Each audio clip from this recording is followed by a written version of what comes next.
Welcome to the fourth lecture of this week. So far the solutions that we did are called Levy solution. In these solutions, at first we approximate the solution in the form of a series. So, we have some known functions and of x and y, and then we multiply that with some unknown constant, and then we make a series out of it. So, those assumptions of those known functions were such that they satisfy the essential as well as the natural boundary conditions. And not only that, okay, so those assumptions were mostly in the form of double Fourier series, sine or sine cosine terms. And then after that, when we put them in the differential equation, we were able to separate out those sine or sine cosine terms, those trigonometric functions, and then set the coefficient of the trigonometric function to 0. But every time that is not possible. So, sometimes the boundary conditions may be such that we cannot write that kind of terms, or even if we can write, then if we put in the differential equation, then the differential equation may not allow us to separate out the trigonometric functions. So, we will discuss another type of solutions today, and those are called Levy's solution. So, let us again define the problem. Our laminate is symmetric cross ply laminate. Now, this laminate is under some transverse load Q, and at this is our again dimension x, y. So, it is A along x and it is the dimension is B along y, and at y equal to 0 and y equal to b, that means at this edge it is simply supported, and at y equal to b, at this edge it is simply supported. But these two other edges, x equal to 0 and x equal to a, they can be anything. That is why it is called it is symmetric cross ply laminate, and with only two opposite edges simply supported. So, these two edges are simply supported. We cannot say anything about it right now. So, they can be clamped, they can be free, and they can be simply supported also. So, x y equal to 0 and y equal to b, they are simply supported,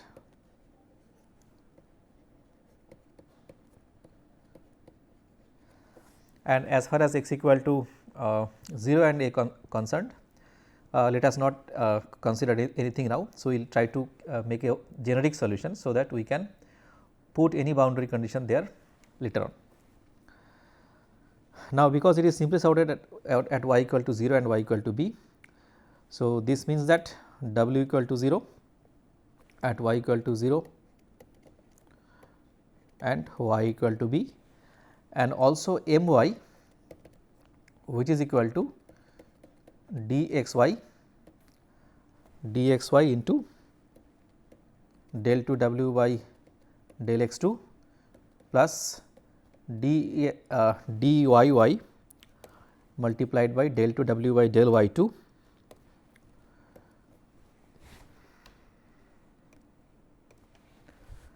dyy multiplied by del 2 w by del y 2 with a negative sign, and that is equal to 0. So, this allows us to assume it to be of the form sin n pi y by b along direction y.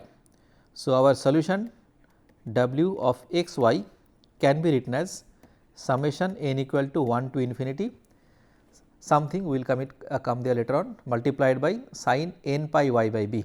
So, the y variation can be taken care of by this term, because along the y direction we know the boundary conditions w equal to 0 and my equal to 0, and we know that this term takes care of both this essential and this natural boundary conditions. Now, along the x we do not know anything right now. So, let us keep it w. So, w n x, that means we do not know what the function is along x. So, let us just keep it a function w n x, and along y direction we can give it a definite form, which is sin n pi y by b.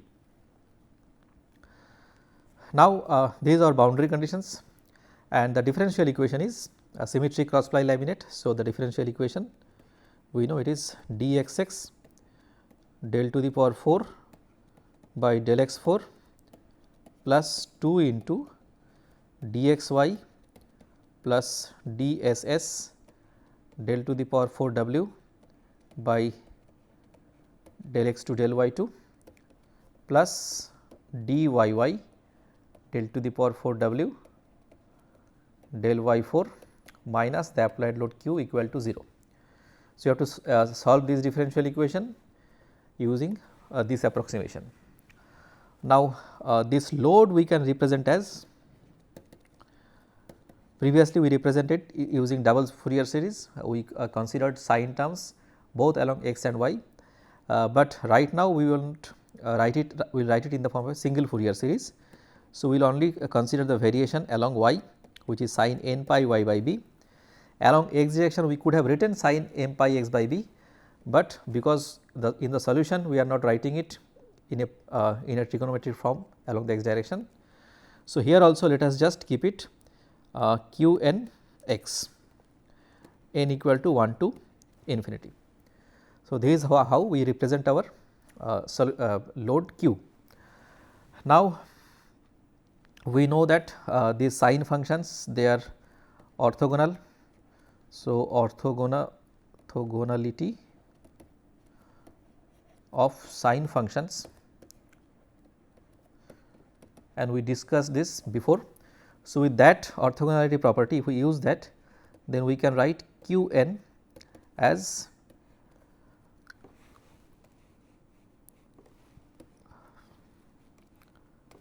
the ratio between at the numerator we have integral from 0 to b of q sin n pi y by b dy, and below we have 0 to b sin square n pi y by b dy. So, this is our q n, and this we can simplify and write as q by b into 0 to b q sin n pi y by b dy. Now, q is a function of x and y, and we are integrating only along y direction, we have not integrated along x direction. So, q n also remains as a function of x. So, q n is a function of x and its expression is this. Now, if we put both of these in the differential equation, so this was our differential equation, and based on the boundary conditions we assume this, and our load is assumed to be of this form. So, if we put everything here, then we can write this differential equation as summation n to n equal to 1 to infinity, then in the square bracket we have this term, and then we have sin n pi y by b outside, and we can see that here also. Here q is as it is, and q has this expressions q x multiplied by sin n pi y by b, and then each of these terms they are derivatives of w. So, they have this sin n pi y by b, so they comes out. So, finally, we can write this as this. So, you have sin n pi y by b multiplied by something, and those are functions of w n, which is a function of x, and q n is there, and finally, we sum it up from n equal to 1 to infinity. Now, again just to emphasize, this is a function of x, these are all functions of x. Now, we know that sin n pi y by b cannot always be 0. So, for each n, this quantity inside the square bracket should be equal to 0, that is what we have written here, and that gives us total n ordinary differential equations, n uncoupled ordinary differential equations, uncoupled ordinary differential equations.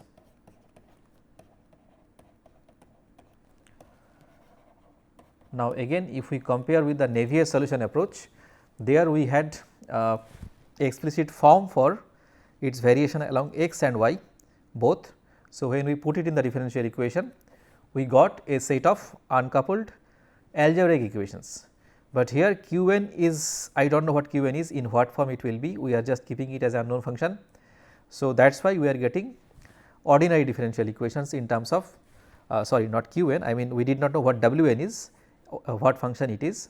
So, that is why we are getting an ordinary differential equation in terms of w n. Now, if we can solve this ordinary differential equation and find out the form for w, our solution is done. Now, here we know that for this kind of equations we have the solution consisting of two parts. One is the homogeneous solution w n h x and another is the particular integral w n p x. Now, homogeneous means if we set q n equal to 0 and then if we satisfy the solve the equation and satisfy the boundary conditions, then the solution that we get is called the homogeneous solution, and particular integral is whatever we get for non-zero q n. Now, let us assume this for the homogeneous solution. So, when differential equation is of this form, the standard technique is to assume the homogeneous solution the solution to be a function of exponential function of x. So, let us assume w n homogeneous to be equal to some constant c, unknown constant, multiplied by e to the power lambda x. Now, we have to find out lambda. So, if we put it in this equation, if we put this in the equation, then what we get is this. So, after substituting it here, everywhere we have, here we have lambda to the power 4, lambda square, lambda, and q n we are setting equal to 0 for homogeneous solution. So, we get an algebraic equation here. So, algebraic equation in terms of lambda.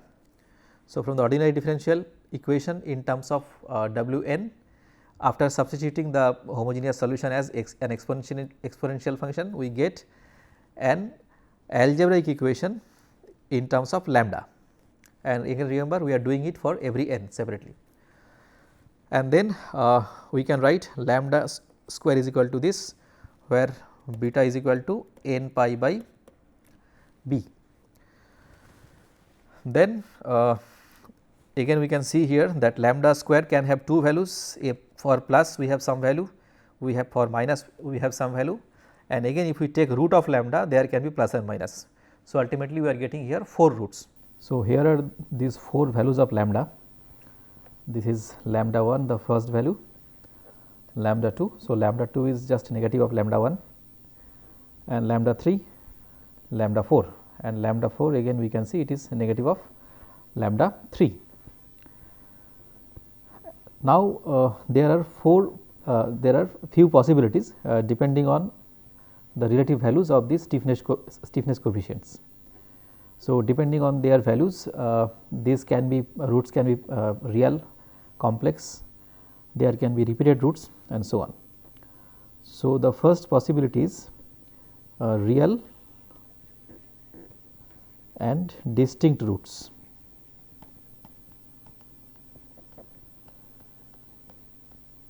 This happens when we have dxy plus 2 dss square greater than dxx multiplied by dyy.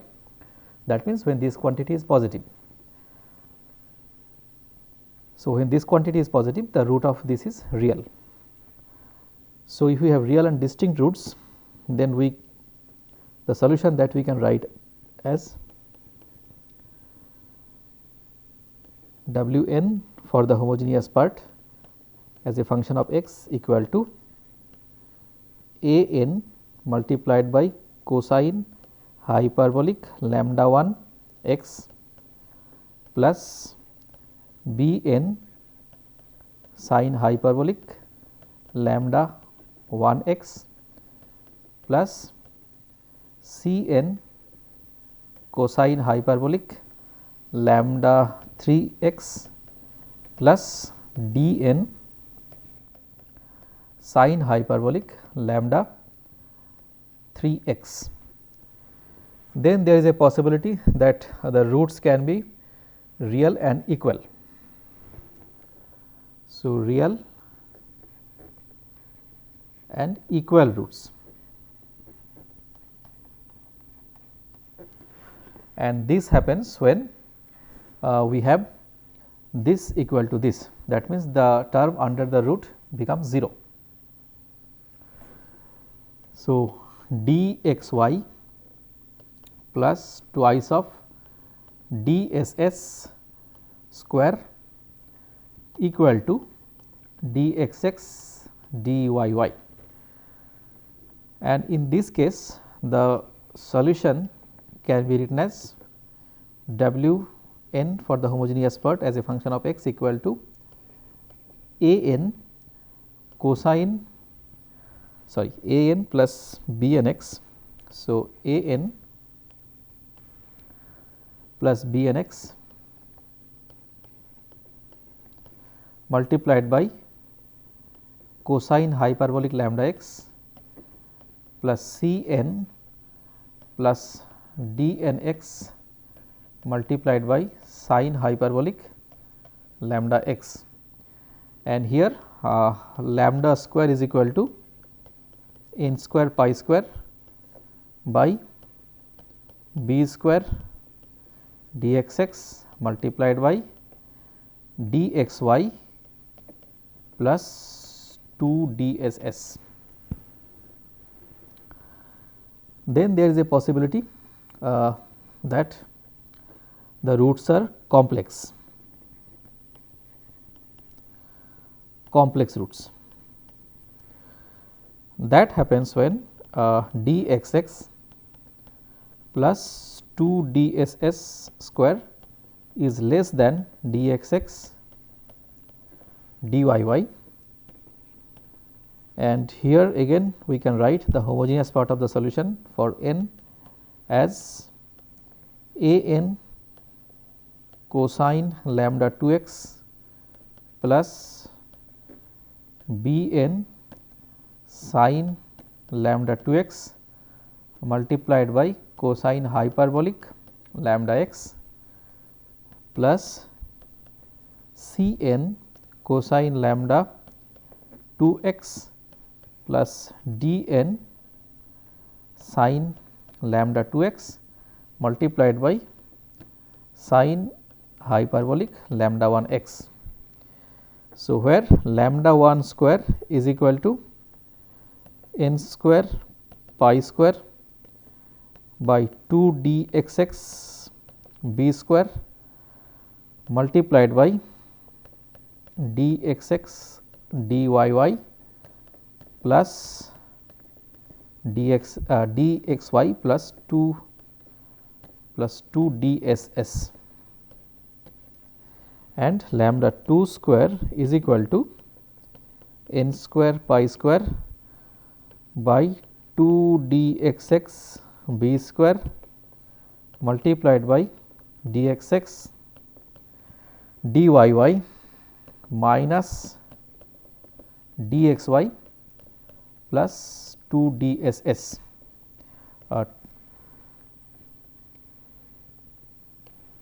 2 dss. So, here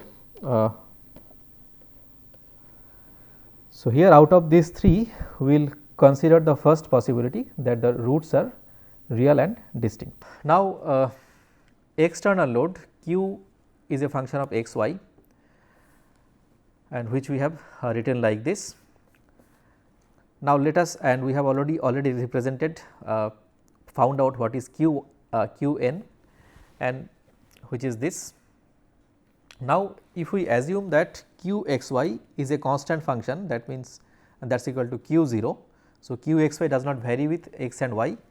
In that case, q n is this, then it is no more a function of x and y, I mean no more a function of x. We discussed previously that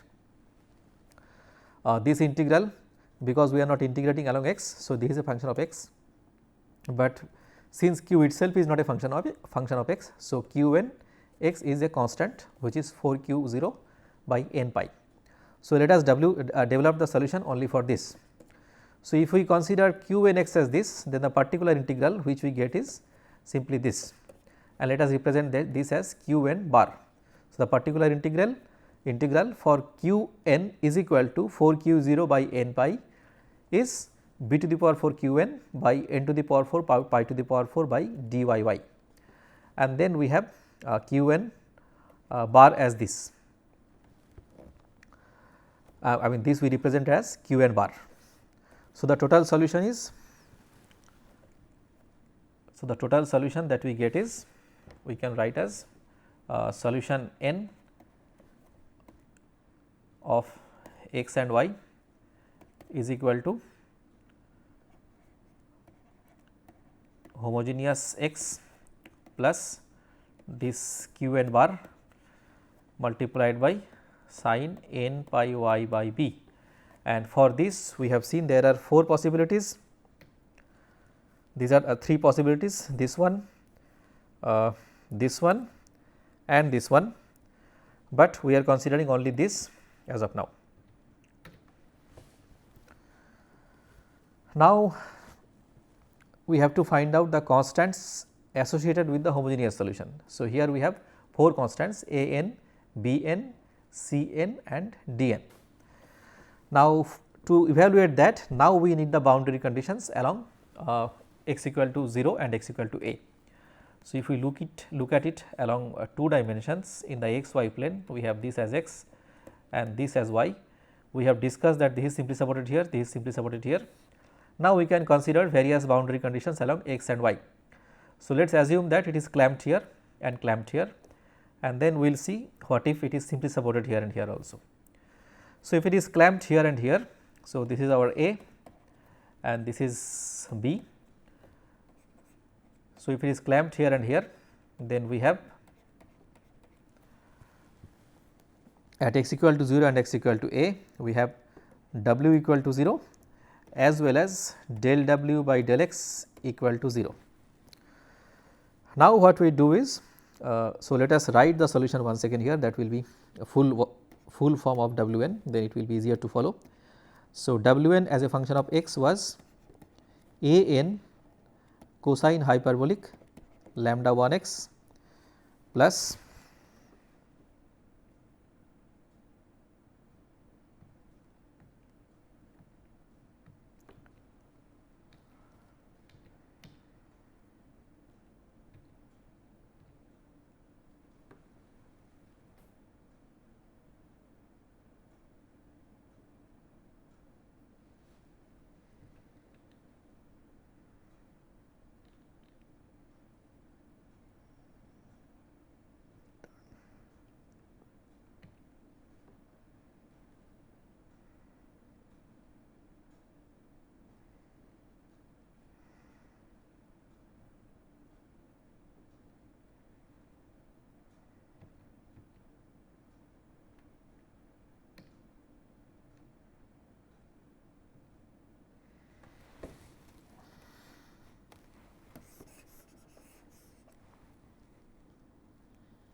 so, if we satisfy these boundary conditions both at x equal to 0 and a, then we get 4 equations.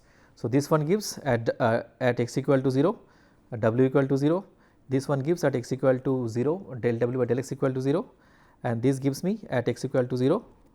So, it is w equal to 0 del w by del x equal to 0 both at x equal to 0, and this one gives me w is equal to 0 and del w by del x equal to 0, and that is at x equal to a. So, if we satisfy these conditions, then we get these 4 equations. Now, here q n both are constants. So, we can evaluate a n, b n, c n and d n, and after we do that, a n is of this form q n bar lambda 3 by delta n multiplied by these functions, this expression. Similarly, here also we have b n and here we have c n and here we have d n. Now, in these expressions we have something called delta n. So, delta n is the determinant of this matrix, whatever matrix we had here, the determinant of this is delta n. So, after that we put it back here and we can get the solution.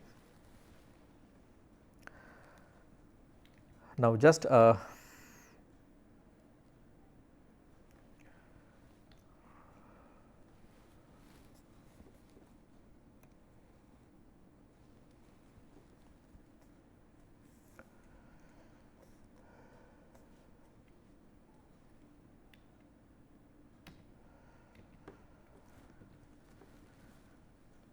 Yes, so we can. Yeah.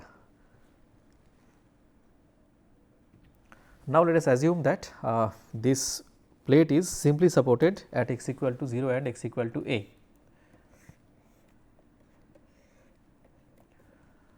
So, this was simply supported here and here, and let us assume that this is simply supported here and here also. So, we have x here and we have y here, and this dimension is a and this dimension is b. And in this case we know the boundary conditions, the w is equal to 0 and mx equal to 0 at x equal to 0 and x equal to a. And then we put these boundary conditions, again we get these 4 equations. So, this is for w equal to 0 and this is for mx equal to 0 and they are at x equal to 0, and here we have w equal to 0 and here we have mx equal to 0 and this is at x equal to a. So, again we get a new set of equations here and we can solve that, we can find out a n, b n, c n and d n, and then if we put it back in the expression, I mean approximations of our solution, we can get the solution. So, for every n we know q n bar and we can find out a n, b n, c n and d n, and then if we do it for every n, then we can put it back in our expression and we get the final solution. Now, one interesting thing to do can be is, here we assumed a priori assumed that these two are simply supported and we have approximated some assumed this variation as a function of x, and then from the boundary conditions we found out this. Now, we could have done the reverse thing also. See, say we assume this to be simply supported before at x equal to 0 and x equal to a, and accordingly we assume the x variation along x as n pi x by a or m pi x by a, and then we find out the variation along y as w n of y through this, and then we can match our solution whether they are coming to be same or not, and also we can do this solution and we can compare with Navier solutions also. Now, these kind of solutions can be found out in detail in this book, Mechanics of Laminated Composite Plates and Shells by J. N. Reddy. So, this brings us to the end of this lecture.